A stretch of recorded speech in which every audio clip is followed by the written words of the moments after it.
Everyone, কেমন আছো তোমরা সবাই? আমার নতুন একটা মিনি ব্লগে তোমাদেরকে আবার ওয়েলকাম। আমি আজ চলে গিয়েছিলাম আমাদের বাঁকুড়া জেলা ছাড়িয়ে বর্ধমান জেলার একটা জায়গায়। তো চলো সেই জায়গার সম্বন্ধে তোমাদেরকে বিস্তারিত জানাই। আমি তো স্টেশনে দাঁড়িয়েছিলাম, শুধু আমি একা না, আমার সাথেও ছিল। তো চলো কে কে ছিল, কারা কারা আমরা কোথায় গেলাম সেটাও তোমাদের সাথে শেয়ার করি।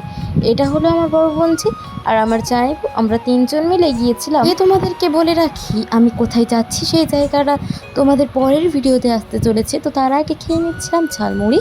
তো এই ভিডিওটাই দেখো আমরা ট্রেনে বসে বসে কতটা আনন্দ করলাম, কতটা মজা করলাম, কিভাবে গেলাম। জানি তোমরা অনেকেই ট্রেনে চেপেছো।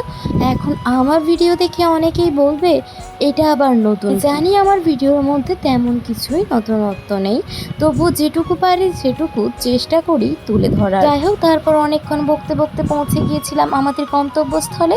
যে জায়গায় যাওয়ার উদ্দেশ্য ছিল সেই জায়গায় ঠিক পৌঁছে গিয়েছিলাম। এর মধ্যে যেতে যেতে সব থেকে সুন্দর মুহূর্ত কি জানো?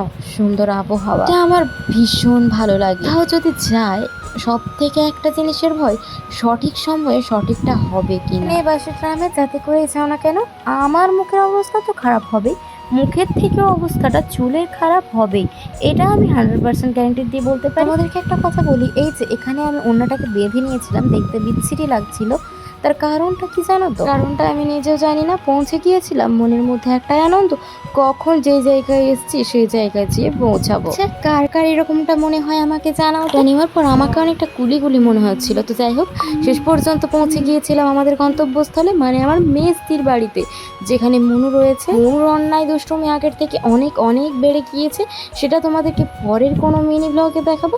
তো যাই হোক, আজকের ভিডিওটা এতটা পর্যন্তই। দেখা হচ্ছে পরে একটা অন্য কোনো ভিডিওতে। আজকের মতো সবাইকে টাটা।